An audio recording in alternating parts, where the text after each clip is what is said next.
हो कोई।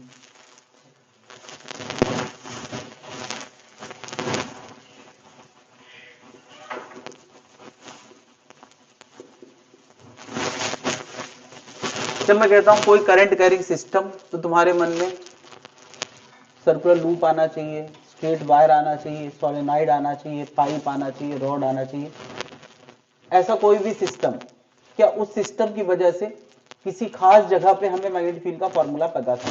मान लो ये वो जगह है जहां पे हमें मैग्नेटिक फील्ड का फॉर्मूला पता है, जैसे centre of the circle, axis of the solenoid, ये वो जगह है जिसका हमें मैग्नेटिक फील्ड का अंदाजा है। ठीक है, अब मानिए इस जगह पे हमें, इस पी पॉइंट पे मैग्नेटिक फील्ड हमें पता है, magnetic field due to system, ये हमें किसी तरह से पता है।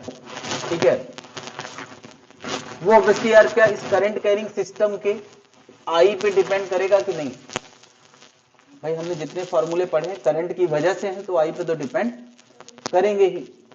अब इस पी पॉइंट पे सोचो कि कल को कोई कहते हैं एक चार्ज v स्पीड से चल रहा है, तो बता यार फोर्स ऑन चार्ज क्या होगा? फोर्स ऑन चार्ज क्या होगा? या अगर यहां एक करंट कैरिंग वायर रखा है, तो फोर्स ऑन द वायर क्या होगा? या अगर यहां पर एक लूप रखा है, तो टॉर्क ऑन द। ये तीन बातें हम लोगों ने बहुत शुरू में करी थी, यानी एक्चुअली इस टॉपिक की शुरुआत हम लोगों ने इन्हीं तीन बातों से करी थी। सबसे पहला टॉपिक था फोर्स ऑन मूविंग चार्ज, फिर force on current carrying wire, और फिर हमने पढ़ा था टॉर्क ऑन अ लूप। उस समय हम क्या कहते थे कि मैग्नेटिक फील्ड गिवन है। और अब हम एक और कैटेगरी ऑफ क्वेश्चन की बात कर रहे हैं कि जहां मैग्नेटिक फील्ड भी तुम्हें सोचना पड़ेगा।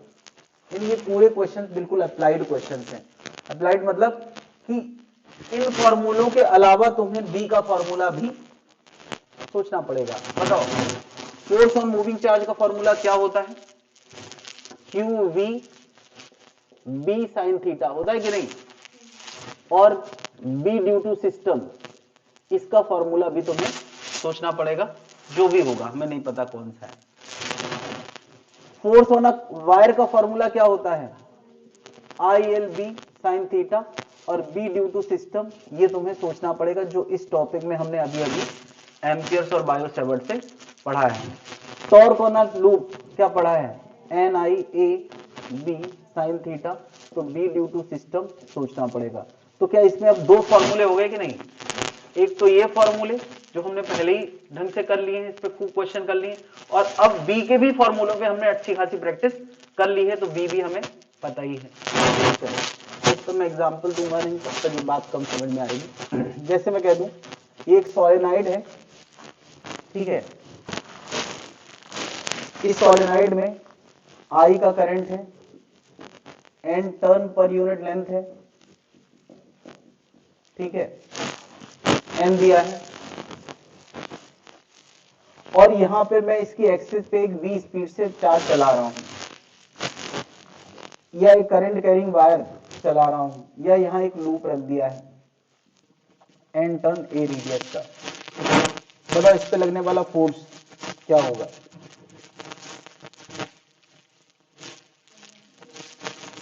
Q v B mu naught n I sine theta. अच्छा थीटा कितना है? क्या एक करंट कैरिंग सोलेनॉइड की मैग्नेटिक फील्ड लाइंस एक्सिस के अलोंग या तो राइट होंगी या तो लेफ्ट होंगी, तो या तो जीरो होगा या तो फिलहाल जीरो मान लेते हैं। 180 में भी तो वही आंसर आएगा। ले देखिए आंसर क्या आ गया, कुछ और एंगल होता तो कुछ और सही है। चलो मैं जीरो क्यों मानूं, थोड़ा जनरल बात कर लेते। सोचो ये एंगल 30 डिग्री है या 60 डिग्री है, एक करंट कैरिंग वायर है और एक लूप है। बताओ अच्छा करंट कैरिंग वायर आई का करंट I2 का करंट है, तो बताओ इस पे फोर्स कितना लगेगा?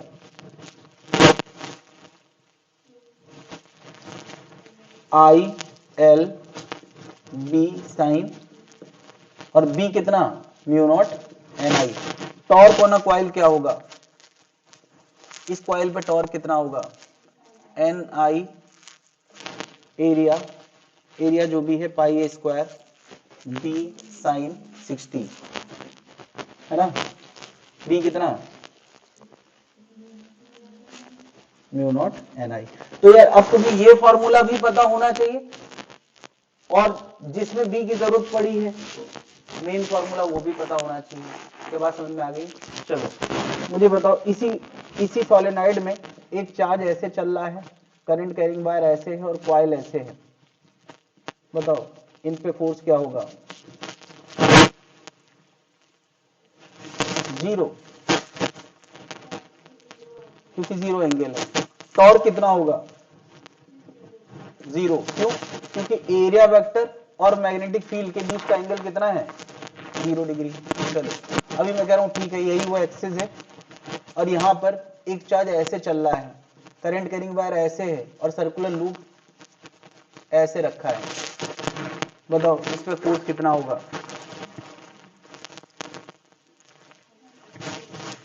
QVB साइन 90, इसमें ILB साइन और इसमें NIAB साइन।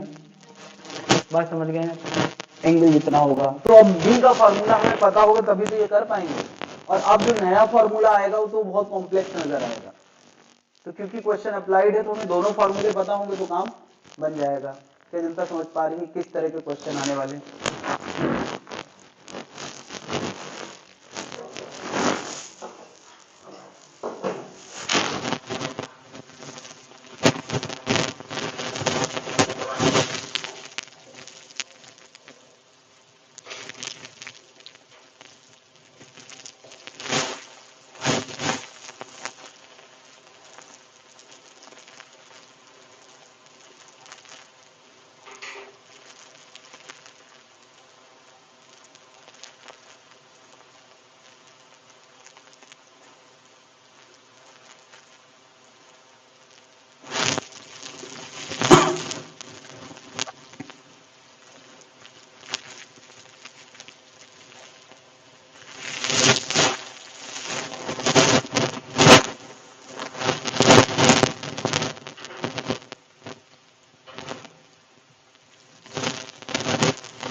दिखा हमको स्पीड,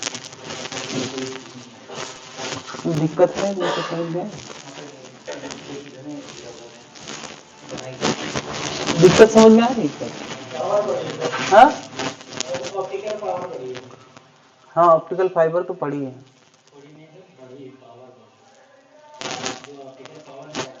हाँ हाँ ये बढ़ गई है, बढ़ने से भी नुकसान है।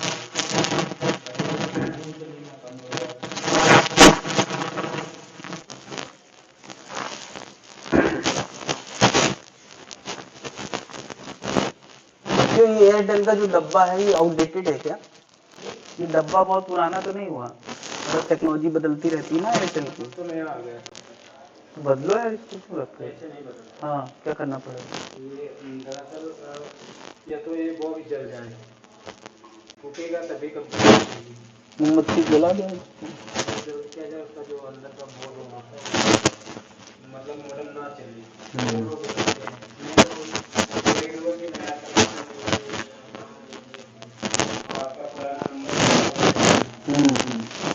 नहीं लैंडलाइन नंबर से इतना हमको मोह नहीं है, बटा भी नहीं।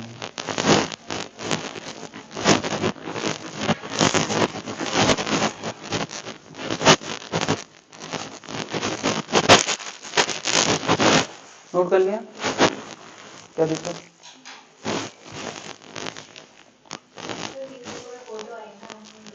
एलन वालों की, हाँ हाँ मैंने देखी, कम से कम 12 फिजिक्स के, 12 मैथ्स के, 12 केमिस्ट्री के, 12 बायो के, 12 चौको 48 टीचर्स के फोटो थे उसमें। सब पढ़े होंगे, सब कोई ना कोई पहचान वाले होंगे। तुम लोग जितने टीचर पढ़ाते थे उनमें से ये जो होंगे वही होंगे मेरे ख्याल से जो बेटर पढ़ाते थे 4 में से।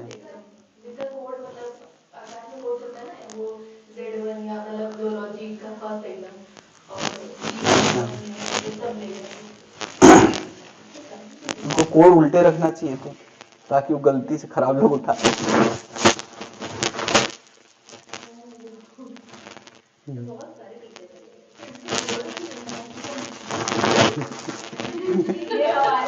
इसके टारगेट में शूट आउट प्रैक्टिस कर रही है।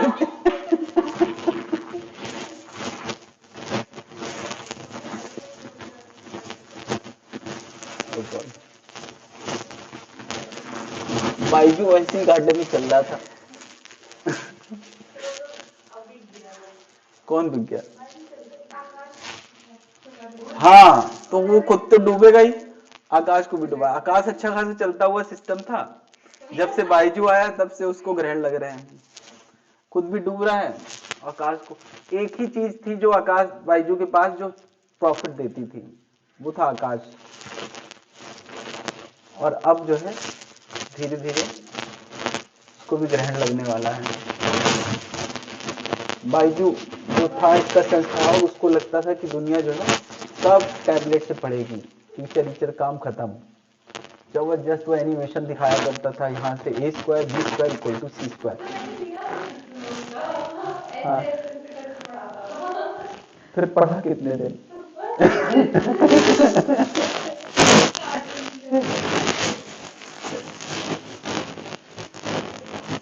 एक्चुअली बच्चों को बहुत अच्छी टीचिंग से ज्यादा ना टीचर का प्रेजेंस चाहिए, वरना उसका मन ही नहीं करेगा। सबसे बड़ी बात तो ये है कि ठीक है सब कुछ अच्छा पढ़ा रहे हैं, बहुत अच्छा एनिमेशन है, सब कुछ बढ़िया है, मन कहाँ से करेगा?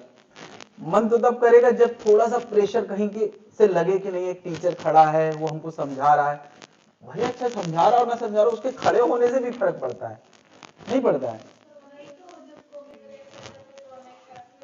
हाँ तो ये चीज उसको नहीं समझ में, उसको लगता था अब दुनिया इसी से पढ़ेगी।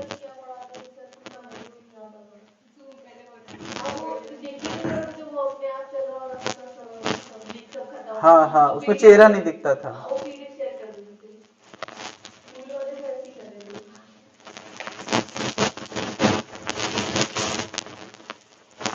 तो अभी मैंने जैसे सोलेनॉइड के प्रेजेंस में ये सारे क्वेश्चन पूछे। यहाँ एक स्ट्रेट वायर है और d दूरी पे मैंने एक चार्ज चलाया है, एक करंट कैरिंग वायर है और एक कॉइल है। ठीक है, जिस तरह से रखिए ध्यान देना जरा, ये n टर्न की कॉइल है, ऐसे रखिए, वायर ऐसे है, d दूरी की सब कुछ है। तो हमें तीनों चीजें फिर से लिख के बताना है। मैंने एक बताया है, दूसरा तुम्हें करके दिखाना है। एंगल सब खुद से सोचना है।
डुलता रहता, खुला रहता, कुछ गड़बड़ हो जाता। अरे वो बाहर आ गया हूं ना।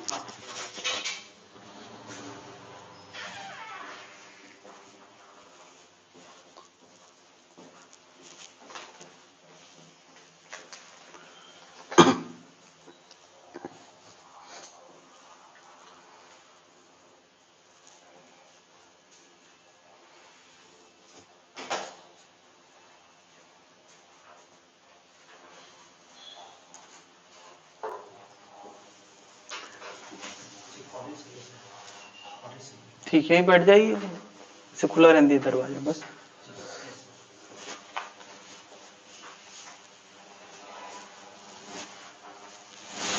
हाँ भाई।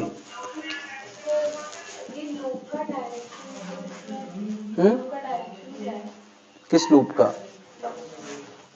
लूप ऐसे बना है, खुद सोचो कि इसका डायरेक्शन कहाँ होगा।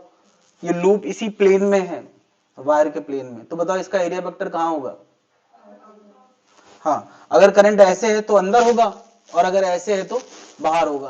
कहीं भी मान लो आंसर सेम ही आएगा। चलो मुझे पहले इसका बताओ, F बराबर क्या? Q v B sine theta. बस दो चीजें सोचना है, थीटा कितना और बी कितना। क्या बता यार, इसकी वजह से मैग्नीफिक अंदर आएगी कि नहीं? तो ये तो सबके लिए हो गया, अंदर आएगी, आसपास जो मैग्नेटिक फील्ड होगी अंदर होगी। तो थीटा की जगह 90 आ गया, बी की जगह क्या? दैट्स इट, क्वेश्चन खत्म। एक बड़ा सा आंसर जरूर आया है, लेकिन ये मुश्किल काम नहीं है, क्योंकि ना तो तुम ये भूल के जाने वाले हो एग्जाम देने, ना तो तुम्हें ये भूलना है q B B sine theta. तो जब दोनों चीजें आती है तो उसका कॉम्बिनेशन पे काम कर सकते हैं। यहां बता रहे इस वायर पे एल लेंथ का वायर है, इस पे फोर्स लगेगा I L B sine theta. Theta कितना? अगेन लेंथ वेक्टर ऊपर है और मैग्नीफिक अंदर है तो 90। यहां बताओ जरा टॉर्क कितना? N I pi r square B sine theta. बस दो चीजें तय करना है। तो बी तो तय हो गया यार, mu naught I one by 2 pi D. Theta कितना? या तो 0 या तो 180। मुझे बताओ, करंट अगर ऐसा है तो एरिया वेक्टर कहां होगा? अंदर। अगर ऐसा है तो कहां होगा? बाहर। और मैग्नेटिक फील्ड भी कहां है? अंदर है, तो ये 0 है भाई, यही ध्यान देना है। ऑब्वियसली यार, इनमें से कोई एक क्वेश्चन एट ए टाइम पूछा जाएगा, 3 क्वेश्चन नहीं पूछे जाएंगे, तो बस वही, बस इतने में। इसकी मैग्नेटिक फील्ड मतलब ये करंट कैरिंग वायर है, इसकी मैग्नेटिक फील्ड कहां होगी? अंदर। ये लूप ऐसे प्लेन में रखा हुआ है, ये सर्किल है, इसका एरिया वेक्टर कहां होगा? एरिया वेक्टर क्या ऐसे हम तय करते हैं, अंदर होगा। तो एरिया वेक्टर और मैग्नेटिक फील्ड के बीच में कितना एंगल हो गया? 0। तो टॉर्क कितना हो गया? 0।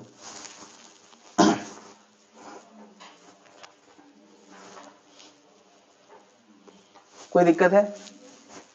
एक और क्वेश्चन करेंगे हम लोग।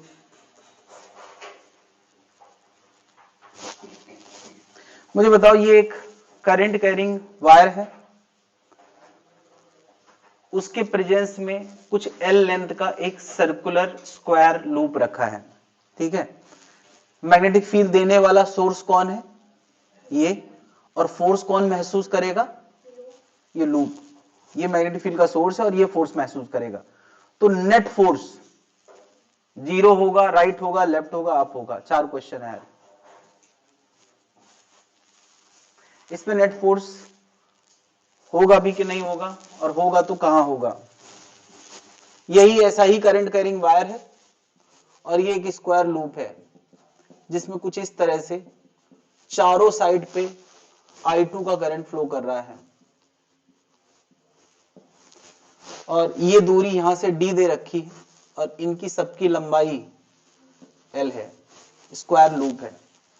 तो मेरा पहला क्वेश्चन क्वालिटेटिव है, इसमें कोई मैथ्स नहीं है, बस पूछ रहा हूं कि नेट फोर्स क्या होगा, क्या लगता है?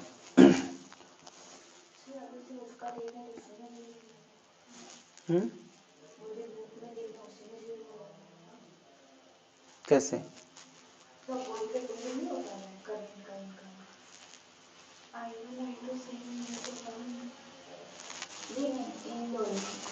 हाँ, उधर इनके आपस का फोर्स मैंने पूछा है नहीं ना, मैंने पूछा है इसकी मैग्नेटिक फील्ड के प्रेजेंस में नेट फोर्स। अच्छा, ये दोनों मान लिया एक दूसरे को कोई फोर्स लगाएंगे तो वो कैंसिल हो जाएंगे, उसकी चर्चा करने की जरूरत। इसको बाहर की दुनिया से अगर कोई फोर्स दे सकता है तो ये दे सकता है। मैंने पूछा इस लूप पर कितना फोर्स है, तो लूप पर बाहर की दुनिया से क्या लगे, आपस की बात ही मत करो, आपस का फोर्स कभी भी किसी चीज को नेट देता ही नहीं है। तो इस लूप को क्या बताओ, इसकी वजह से मैग्नेटिक फील्ड होगी, यहां कहां की तरफ होगी, इनवर्ड। इतनी बात सबको समझ में आ रही, मैग्नेटिक फील्ड अंदर होगी। अब मैग्नेटिक फील्ड आ गई, अब फोर्स के बारे में सोचो, इस पोर्शन को फोर्स कहां लगेगा,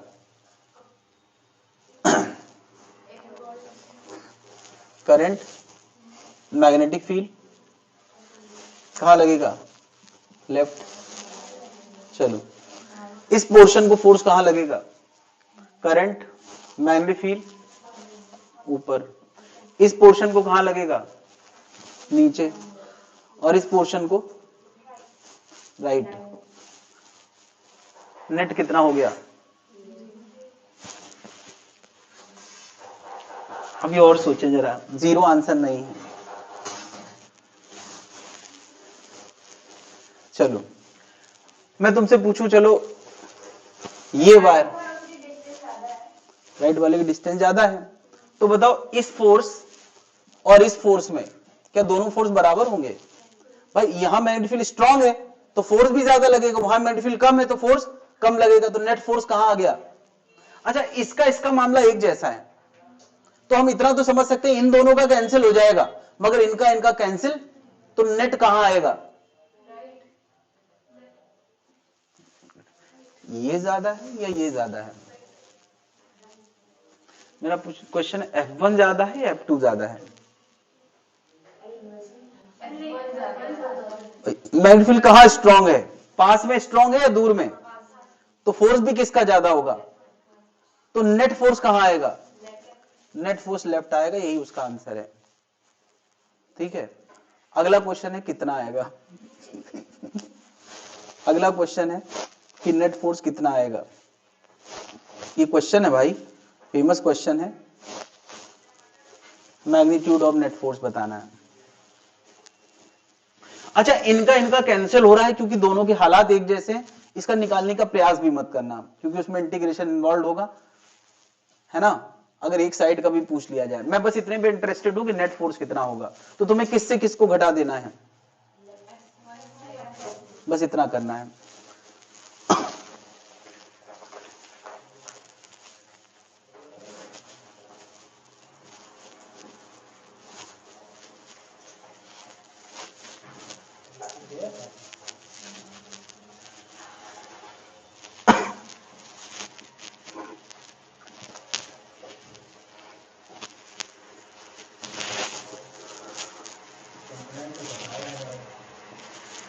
तो वाईफाई की थोड़ा रेंज बढ़ सकती है, रेंज वाईफाई की नहीं बढ़ सकती। राउटर मेरे पास जियो के रखे हैं पुराने। हाँ हाँ, तो यहाँ से लाइन केबल से खींचना पड़ेगा। एयरटेल का एक राउटर है मेरे पास, आता था काले काले रंग का, पहले आता था, पहले एक डब्बा होता था, एक राउटर होता था। हाँ,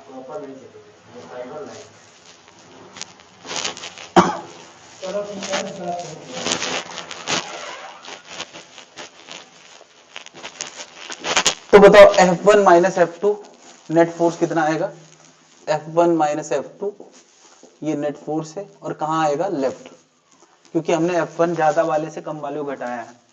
अब बताओ F1 कितना लिखना चाहिए, F1 कितना, बताओ फोर्स का फॉर्मूला हमने क्या पढ़ा है, I L B साइन बोलो 90, और ये होगा I L B sine 90 again. नहीं, इस रीजन में B1 क्या लिखोगे, F1 के लिए V1 लिख रहा हूं मैं इस रीजन पे, V1 कितना होगा mu naught I upon 2πd, और इस रीजन पे जो V2 होगा वो होगा mu naught I upon 2πd plus L. बस इतना ही ध्यान देना था कि एक d दूरी पे है और दूसरा d प्लस एल दूरी पे है।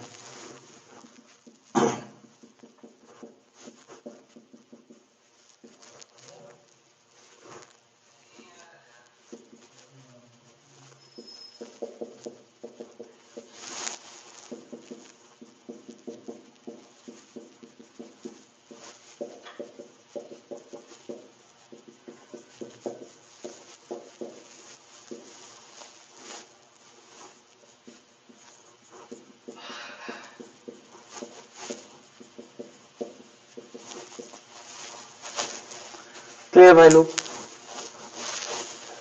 ये एक्सट्रीम सिचुएशन है, मतलब ज्यादा से ज्यादा वाली।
मैं कह रहा हूं इस वायर की वजह से इस वायर पर मैग्नेटिक फील्ड आएगी कि नहीं, है ना? ये वायर इस जगह पर मैग्नेटिक फील्ड देगा तो क्या इसके एल लेंथ पे फोर्स महसूस होगा? तो पहला क्वेश्चन यही है, वायर 1 की वजह से वायर 2 पे कितना फोर्स लगेगा एल लेंथ पे। और फिर अगला क्वेश्चन है वायर 2 की वजह से इसकी एल लेंथ पे कितना फोर्स लगेगा। चलो सेम ही आएगा, बिल्कुल सेम ही आएगा। अगला क्वेश्चन मैंने पूछा फोर्स पर यूनिट लेंथ, पहले एल लेंथ पे पूछा फिर पूछा पर यूनिट लेंथ। चलो करके देखिए जरा, अपने मन से करें तो ये रिजल्ट दिमाग में बैठ जाएगा।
डिस्टेंस डी है, डी डिस्टेंस है। मगर फोर्स का फॉर्मूला हमने क्या पढ़ा है, I L B sine theta. चलो दो चीजें भरना है बस। बी की जगह क्या लिखना चाहिए, mu naught I1 upon 2πd, और थीटा की जगह पता इसकी मैग्नेटिक फील्ड कहां आने वाली है, अंदर आने वाली है, तो इनसाइड मैग्नेटिक फील्ड ये है और वायर का मैग्नेटिक लेंथ वेक्टर ऊपर है, तो एंगल कितना आने वाला है 90। ये फोर्स एल लेंथ पे आ गया, तो बता यार फोर्स पर यूनिट लेंथ कितना होगा, एफ बाई एल पूछा है तो कितना आ जाएगा, mu naught I1 I2 by 2 pi d sine 91। अच्छा अब यही काम उल्टा पूछा जाता। अच्छा बताओ इस आंसर में तुम देखो तो बिल्कुल सिमेट्रिक आंसर है, कोई पक्षपाती आंसर नहीं है, इसमें दोनों चीजों का इक्वल वेटेज है कि नहीं है। अगर तुम ये आंसर निकालोगे, ये F21 है, force per unit length on two due to 1 है। अब ड्यू टू 2 ऑन 1 पूछा जाए, अच्छा डायरेक्शन बता सकते हो कितना है, कहां आएगा, करंट ऊपर है, मैग्नेटिक फील्ड अंदर है, फोर्स कहां आएगा, करंट ऊपर है, मैग्नेटिक फील्ड अंदर है, तो फोर्स कहां आ रहा है, लेफ्ट, है ना। अच्छा अब इसकी वजह से इसमें पूछा जाए तो बताओ, इसकी वजह से मैग्नेटिक फील्ड इस जगह पे कहां होगी, बाहर होगी, जरा ध्यान दे पहले, करंट ऐसे है तो मैग्नेटिक फील्ड कहां होगी, बाहर, करंट ऊपर है तो फोर्स कहां आएगा, राइट, कहां आएगा।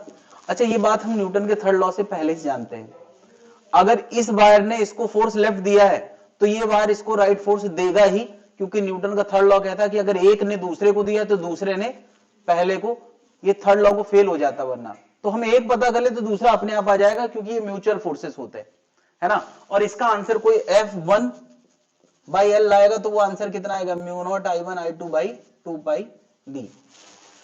यार ये फॉर्मूला बहुत ज्यादा फैशन में इसलिए है क्योंकि जो 1 एम्पियर की डेफिनेशन है ना वो यहीं से बनती है। तुम्हें पता है 1 एम्पियर की डेफिनेशन क्या है, कि अगर force per unit length 2 pi into 10 की पावर -7 होता है ना, और दूरी 1 मीटर होती है तो उस दौरान करंट कितना होता है, 1 एम्पियर होता है।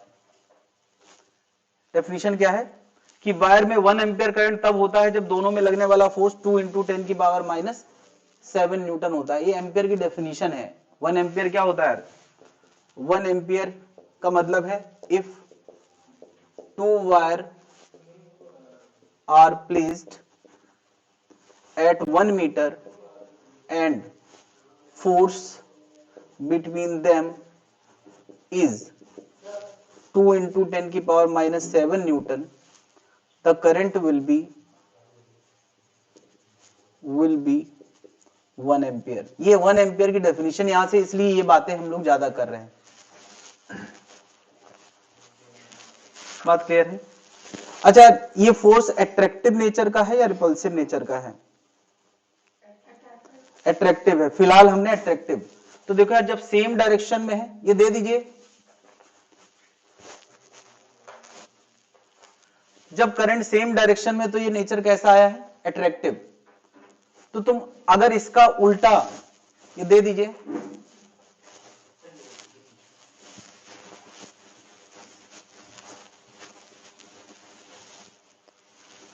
I1 ऊपर है और I2 नीचे है, ठीक है, तुम अब ऐसे ही कह सकते हो, अब तो याद भी रख सकते हो, मैंने हालांकि सबका कारण बताया है। बताओ इसकी वजह से इस पे राइट था, इसकी वजह से प्रॉपर कारण बताया कि मैग्नेटिक फील्ड आई है इसलिए फोर्स लगा है। लेकिन अब तुम सेम डायरेक्शन तो कैसा फोर्स आया है, कैसा आया है, एट्रैक्टिव। तो अपोजिट डायरेक्शन कैसा होगा, अपोजिट डायरेक्शन तो फोर्स कैसा आने वाला है, रिपल्सिव। यानी हम ऐसे ही लिख देते हैं कि इसको राइट आएगा और इसको लेफ्ट आएगा, ऐसे ही लिख देते हैं। हालांकि तुम्हें जस्टिफाई करना हो तो जस्टिफाई कर सकते हो, कैसे जस्टिफाई करोगे बताओ। ये वायर मैग्नेटिक फील्ड कहां देगा, यहां इनवर्ट देगा, ये वाला वायर मैग्नेटिक फील्ड कहां देगा, इस जगह पर इनवर्ट देगा। अरे भाई करंट ऐसे तो मैग्नेटिक फील्ड यहां भी अंदर और इसकी वजह से भी अंदर। अब फोर्स जरा तय करते हैं, करंट इधर मैग्नेटिक फील्ड अंदर तो फोर्स कहां आएगा, राइट, करंट ऊपर मैग्नेटिक फील्ड अंदर तो फोर्स कहां आएगा, लेफ्ट। ये तुम सीधे भी याद रखो, और ये वाला एक्सप्लेनेशन इसलिए पढ़ना है क्योंकि और भी बहुत जगह ये काम आता है, तो हर तरीके से जस्टिफाई करा सकते हैं।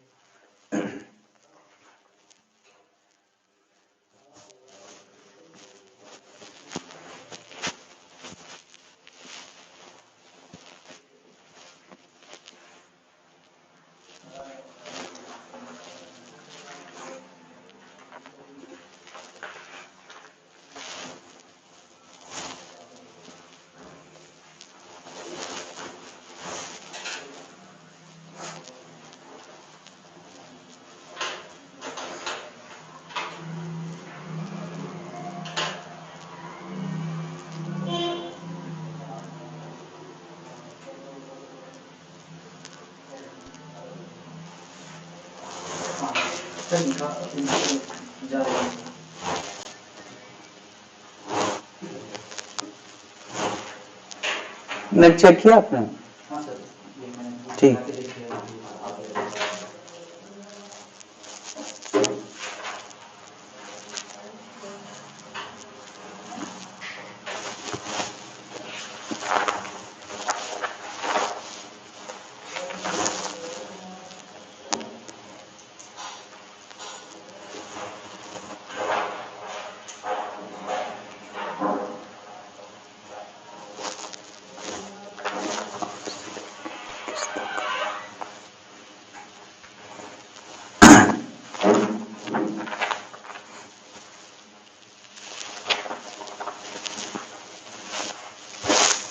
हटा दे भाई। दो वायर के बीच में जब इतना फोर्स लगता है 1 मीटर के सेपरेशन पे, तो उनमें फ्लो करने वाला करंट कितना होता है? 1 एम्पियर। या उल्टा कहते हैं 1 एम्पियर का करंट अगर 1 मीटर पे है तो उनमें आपस में लगने वाला फोर्स इतना होता है। तो अभी ये बात जस्टिफाइड भी है, बल्कि फोर्स नहीं, force per unit length. F by L का फॉर्मूला कितना है? Mu naught upon 2 pi I1 I2 by D. मुझे बताओ I1 1 रख दो, I2 1 रख दो और दूरी 1 रख दो, तो म्यू नॉट अपॉन 2 पाई की वैल्यू कितनी होती है? म्यू नॉट की वैल्यू होती है 4 पाई इंटू 10 की पावर माइनस 7। तो ये 2 इंटू 10 की पावर माइनस 7 आ जाएगा कि नहीं?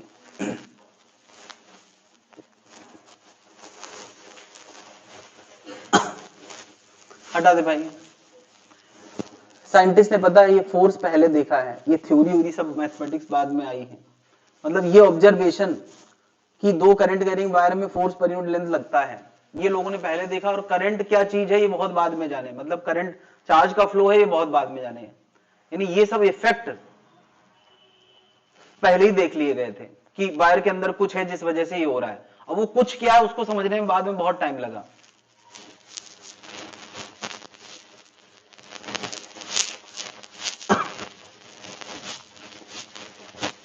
नेचर में एविडेंस पहले मिले हैं, फिर एक्सप्लेनेशन बाद में लोग खोजते रहे। तो ये एक ऐसा एविडेंस था जो महसूस किया जा रहा था।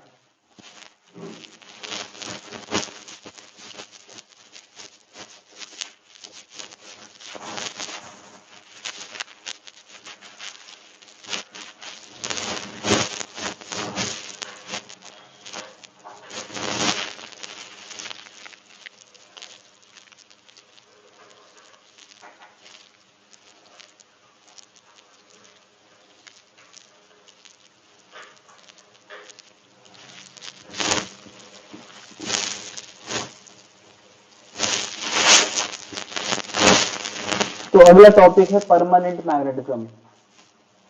अभी तक हम लोगों ने बायो-सावर्ट लॉ या एम्पियर्स लॉ में देखा कि मैग्नेटिक फील्ड का सोर्स करंट कैरिंग वायर होता है, करंट कैरिंग वायर के आसपास मैग्नेटिज्म होता है। उससे पहले हमने देखा कि करंट, अगर कोई मैग्नेटिक फील्ड है तो वो चार्ज पे क्या करती है, मूविंग चार्ज पे या करंट पे क्या करती है या कॉइल पे क्या करती है। ठीक है, पहले वाले टॉपिक क्या थे कि मैग्नेटिक फील्ड है तो क्या करती है। फिर दूसरा टॉपिक था कि मैग्नेटिक फील्ड करंट की वजह से कितनी आती है और किस डायरेक्शन में आती है। और अब हम लोग बात करने वाले हैं परमानेंट सोर्स ऑफ मैग्नेटिज्म। ठीक है, permanent source of magnetism detail में जानने के लिए पहले हमें ऊपर ऊपर समझना है। एक बार मैग्नेट हम सबने लैब में देखा है, ऐसा एक बार मैग्नेट होता है और उसको कंपास नीडल की मदद से उसकी लाइनें कभी ना कभी ड्रॉ की हैं। मैग्नेटिक फील्ड की लाइनें कंपास नीडल की मदद से कभी ड्रॉ करी यार? घर में हम लोग बोर्ड लेके आते थे, स्कूल से एक चुंबक लेके आते थे, स्कूल में सब, वहाँ स्कूल में नहीं होता था ये सब? लैब किस one? Yes, magnetism and metal. हाँ, magnetism and metal, permanent magnetism के अंदर ही हम लोग बार मैग्नेट पढ़ रहे हैं। तो बार मैग्नेट के कुछ फीचर्स क्या है? बार मैग्नेट के फीचर्स कि अगर एक बार मैग्नेट के ऊपर एक और बार मैग्नेट रख दिया जाए तो उसके आसपास का मैग्नेटिक फील्ड असर बढ़ जाता है।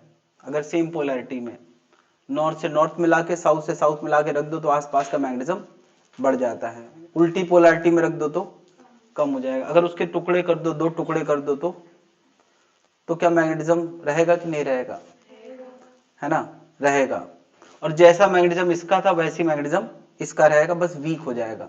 4 टुकड़े कर दो तो वही रहेगा। मैग्नेटिक फील्ड बार मैग्नेट की कुछ इस तरह से होती है। नॉर्थ से मैग्नेटिक फील्ड लाइंस निकलती हैं और अगर उसको कोई पूरा सर्किल पूरा करेगा तो साउथ में एंटर करेंगी। नॉर्थ से निकलती हैं और साउथ में समा जाती हैं। ठीक है, ऐसे। तो अगर कोई एक मैग्नेटिक फील्ड का पीछा करेगा तो कहीं ना कहीं वो पूरा एक सर्किल पूरा करके वापस आएगी। ठीक है, क्या ये मैग्नेटिक फील्ड लाइंस जैसे मैं बाहर दिखा रहा हूं तो क्या अंदर भी होती हैं? तो दिखा देते हैं ताकि ये कंफ्यूजन खत्म हो जाए। मैग्नेटिक फील्ड लाइंस अंदर भी होती हैं और बाहर भी होती हैं, पूरी तरह से सराउंड करती हुई होती हैं, है ना। वैसे तो हम मटेरियल के अंदर नहीं पहुंच सकते, लेकिन अगर मटेरियल तोड़ के कोई अंदर जाएगा ना तो वहां भी मैग्नेटिज्म पाया जाएगा। यानी मटेरियल के अंदर बाहर सब जगह मैग्नेटिज्म, मैग्नेटिक फील्ड का एक पूरा लूप क्रिएट होता है ना। हाँ, इलेक्ट्रिक फील्ड में ऐसा कुछ नहीं था। इलेक्ट्रिक फील्ड में पॉजिटिव से निकलती थी और निगेटिव में टर्मिनेट हो जाती थी। यहां इनका कोई ना स्टार्ट है ना एंड है। एक्चुअली मैग्नेटिक फील्ड का कोई स्टार्ट एंड होता ही नहीं है। मैग्नेटिक फील्ड जब भी आती है, जनरेट होती है, तो उनका पूरा एक लूप क्रिएट होता है। मैग्नेटिक फील्ड का स्टार्टिंग पॉइंट और एंड पॉइंट होता ही नहीं है। ठीक है, तो there is magnetic field inside and outside as shown.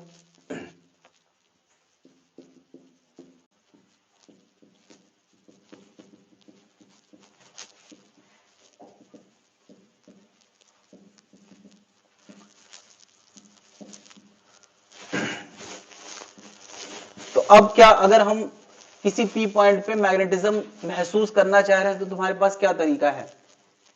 अच्छा, मैग्नेटिक फील्ड पता कैसे करा जाता है? हमारे पास एक कंपास नीडल होता है, उसके इंडिकेटर में एक्चुअली एक बार मैग्नेट लगा रहता है ना। बार मैग्नेट का साउथ और नॉर्थ, नॉर्थ में एरो लगा होता है और साउथ में उसका क्या होता है, टेल होता है। तो ऐसे अगर हम इसके हिसाब से चलते जाएं और डॉट रखते जाएं, एक डॉट इधर रखा, फिर एक डॉट इधर रखा, फिर एक डॉट, तो हम ये पूरी लाइन ड्रॉ करने में सक्षम है। ये पूरी लाइनें ड्रॉ करने में सक्षम है, तो किसकी मदद से? इसी बार कंपास नीडल, इसको क्या बोलते हैं, कंपास नीडल। कंपास नीडल में क्या होता है? हाँ, कंपास नीडल के अंदर भी एक बार मैग्नेट होता है और बार मैग्नेट का क्या फीचर है कि वो किसी दूसरे की फील्ड में अपने आप को अलाइन करने का प्रयास करता है। तो यहां दूसरा कौन है? दूसरा ये बार मैग्नेट है जिस पर ये अंदर वाला बार मैग्नेट अपने आप को अलाइन करने का प्रयास कर रहा है। तो उसी से हम चलते हुए उसकी मैग्नेटिक फील्ड लाइन ड्रॉ कर लेते हैं। तो हम लोगों ने यार ये सब लाइनें कभी कभी ना कभी ड्रॉ करी हैं। मैं ये क्वेश्चन पूछ रहा था और इसके चेहरे पे सन्नाटा था। विशाखा, इसका मतलब नहीं किया है। अरे तो एक्सेप्ट करने में क्या दिक्कत है? मैं कौन सा पनिशमेंट देने वाला हूं? जब काम दिया था टीचर ने तब खुद ही बोला होगा जो भी बोलना था।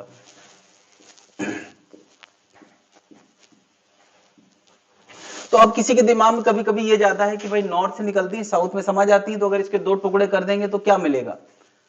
केवल नॉर्थ से निकलने वाली मिलेंगे और साउथ में एंटर करने वाली। क्या हम मैग्नेटिक फील्ड लाइंस को ब्रेक कर सकते हैं? हाँ,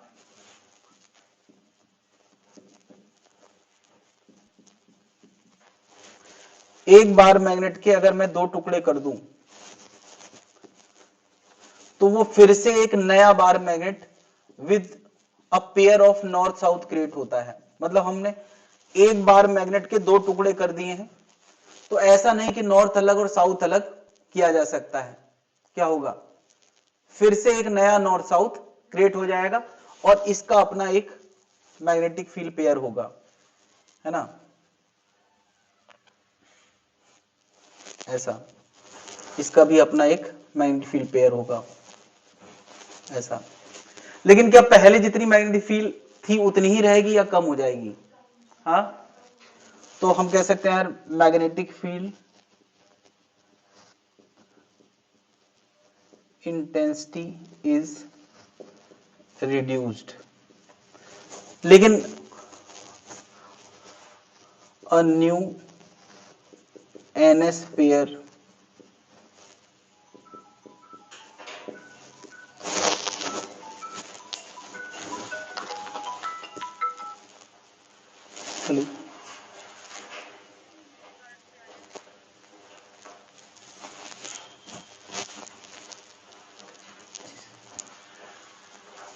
फ्लिपकार्ट वाले को ओटीपी भेजेंगे।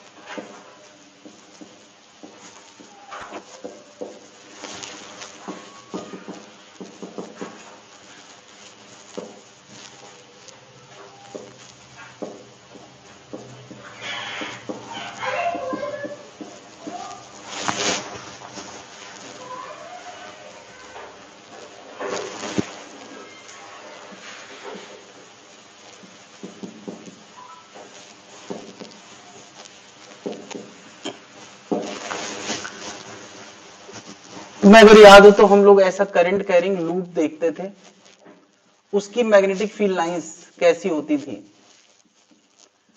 याद है यार? उसकी मैग्नेटिक फील्ड लाइंस का बिहेवियर ऐसा उसको सराउंड करता हुआ, इसकी मैग्नेटिक फील्ड लाइंस और बाहर मैग्नेटिक फील्ड लाइंस का बिहेवियर एकदम सेम है। क्या यहां भी ऐसा ही बिहेवियर हम देख रहे हैं कि नहीं? ऐसा है, यहां से एंटर करता है, ऐसा है। तो ये और ये पूरी तरह से इक्विवेलेंट हैं। इसका हम क्या फायदा उठा सकते हैं?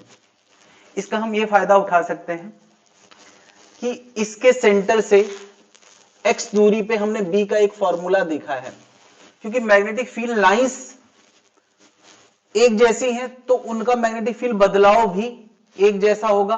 तो B का फॉर्मूला हमने क्या पढ़ा है? B का फॉर्मूला हमने पढ़ा है mu naught I R square upon 2 R square plus X square की पावर 3/2, ये पढ़ा है।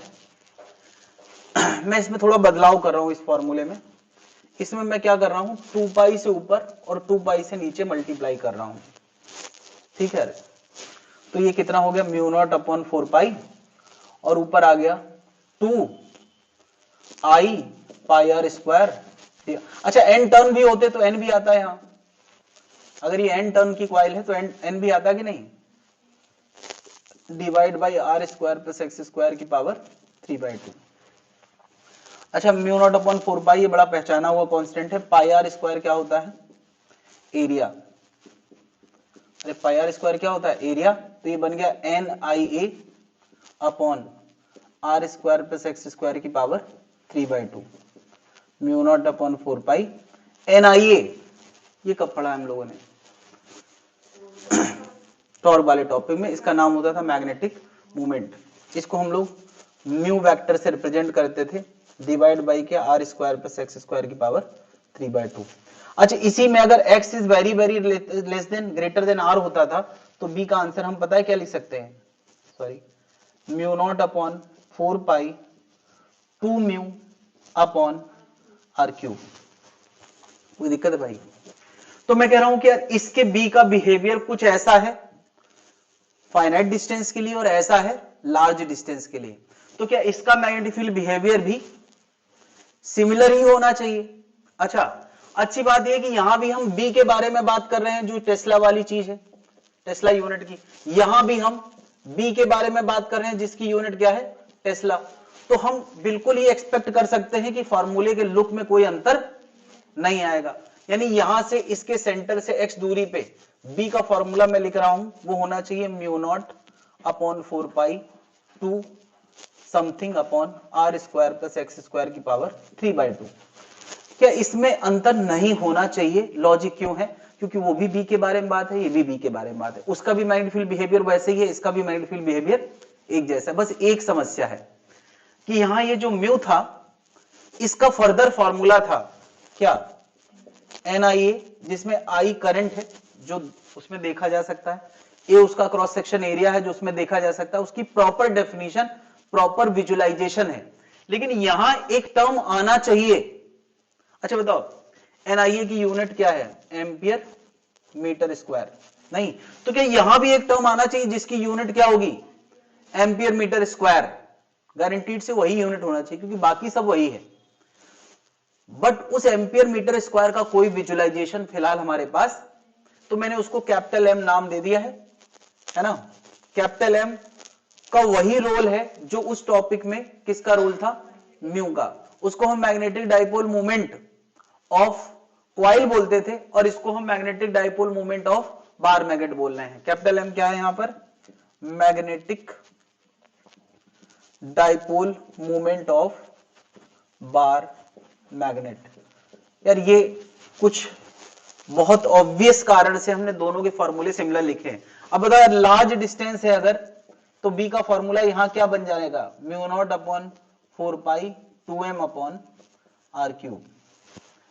कोई दिक्कत है भाई लोग, स्मॉल डिस्टेंस के लिए, ये लार्ज डिस्टेंस के लिए तो m और म्यू देखा जाए तो बिल्कुल एनालॉगस चीजें हैं, यूनिट वाइज सेम चीजें हैं, एनालॉगस भी हैं और सेम भी हैं, यूनिट वाइज सेम भी हैं। बस एक दिक्कत है कि वहां IA का विजुअलाइजेशन है, यहां IA का विजुअलाइजेशन नहीं है, क्योंकि कोई ये करंट कैरिंग वायर थोड़ी है।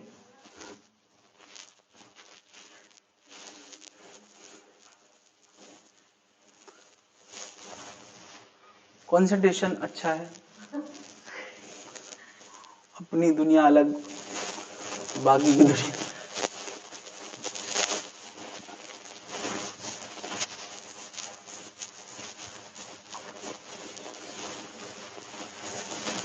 अच्छा, इस फॉर्मूले को देख के कुछ और याद नहीं आ रहा है?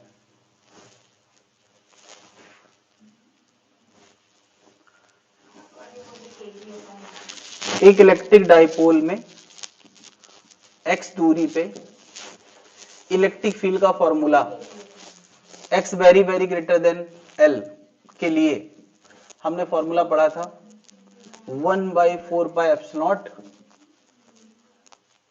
Okay, 2p upon R cube. एक मिनट, ये एक्स क्यूब था, सॉरी ये मैंने गलत लिख दिया। x very very greater than r के लिए क्या आता है, एक्स क्यूब।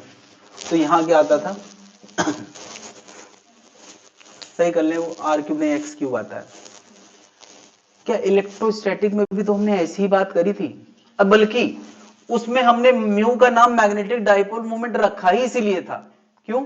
क्योंकि इस P का नाम क्या था, इलेक्ट्रिक डाइपोल मोमेंट। तो P का नाम इलेक्ट्रिक डाइपोल मोमेंट, तो म्यू का नाम मैग्नेटिक डाइपोल मोमेंट, तो M का नाम भी magnetic dipole moment of bar magnet है।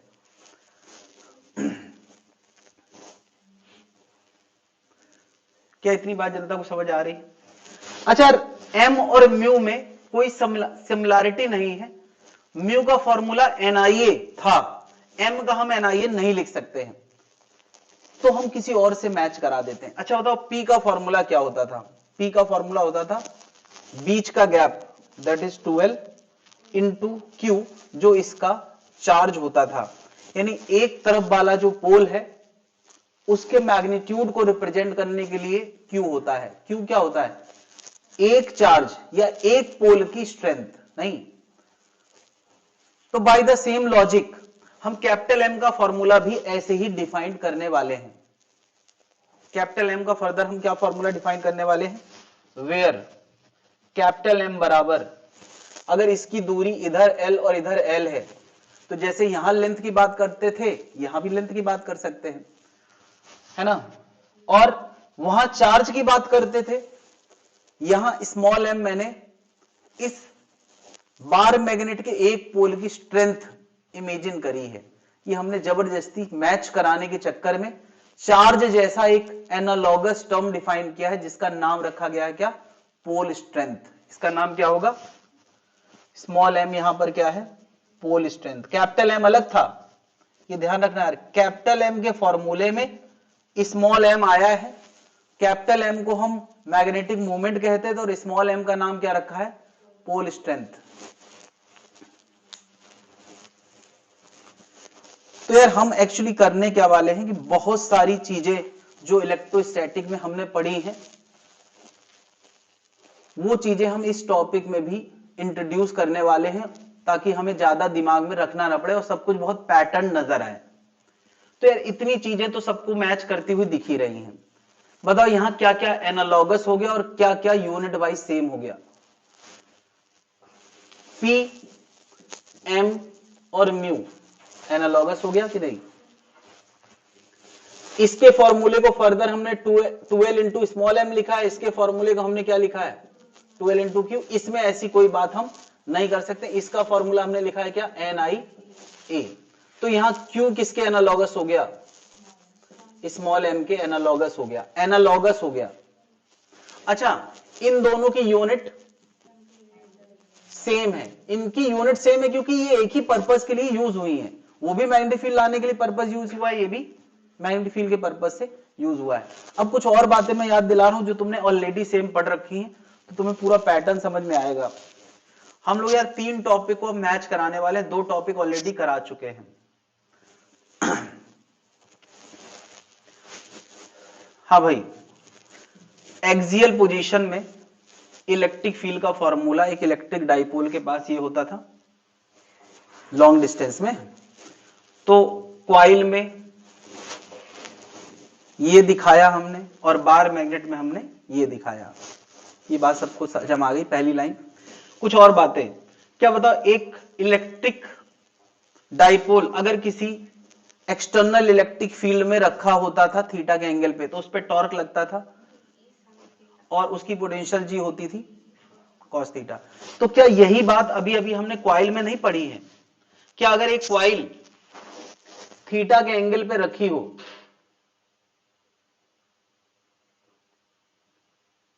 अगर क्वाइल थीटा के एंगल पे रखी हो तो उसका टॉर्क, उस पे लगने वाला टॉर्क क्या होता है?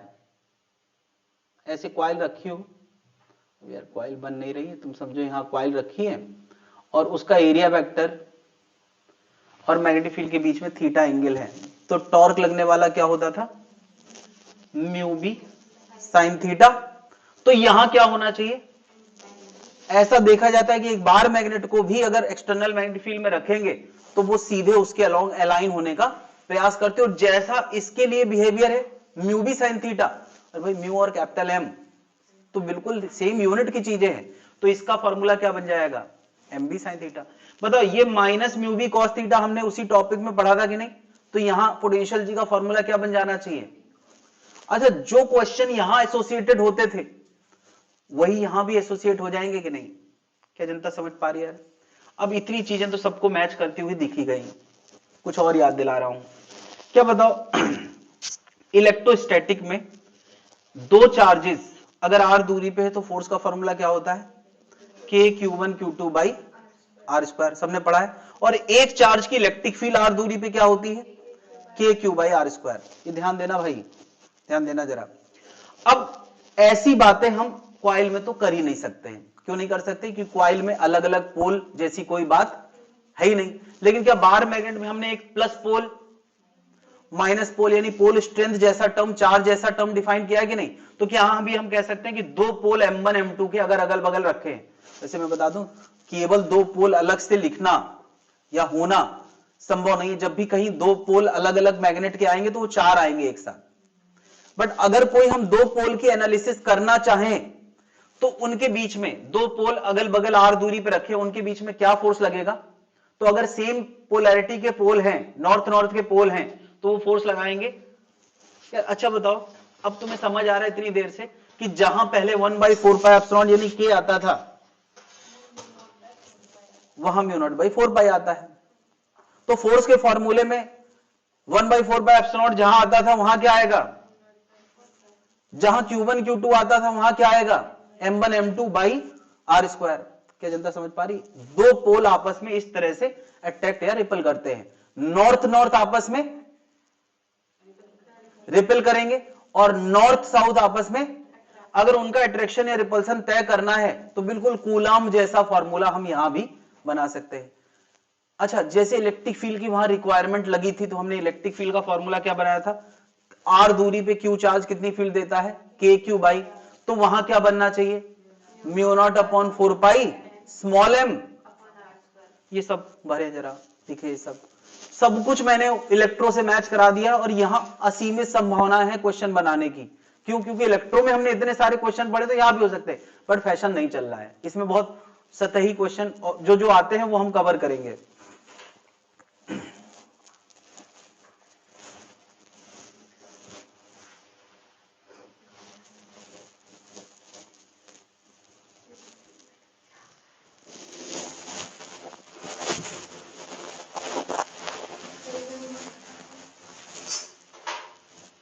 ये तो गया। हाँ, अब यही बचा है, यही है, यही समझाना ही है मुझे। बहुत बढ़िया। तो इसमें फिर जो नहीं लिखा है उसमें भी नहीं लिखा होगा, कम से कम जो नहीं लिखा है वो तो भर लो। जैसे यहाँ पे E का फॉर्मूला क्या होता था, किसी Q4 से R दूरी पे,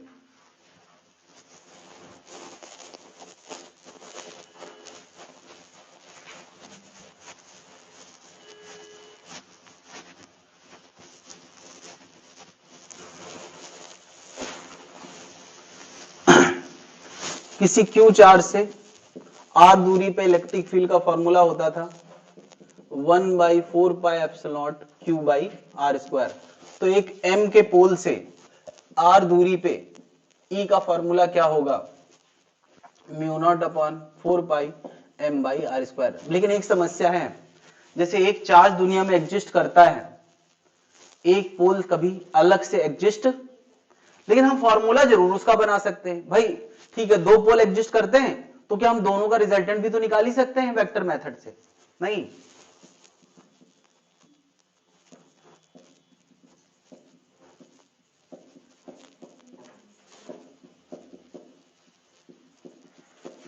सिंगल पोल मैग्नेट में एग्जिस्ट करता नहीं है, बट हम फॉर्मूला ऐसा बना सकते हैं और वो फॉर्मूला पूरी तरह से काम करेगा।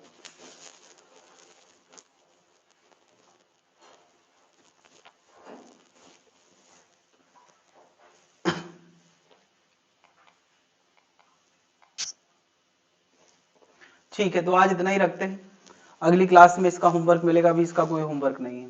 ठीक है, पिछले डिस्कशन तक के सारे क्वेश्चंस करके आना है ना। मे बी कि अगली क्लास में ये पूरा निपट जाए, उसके बाद EMI शुरू हो जाएगा।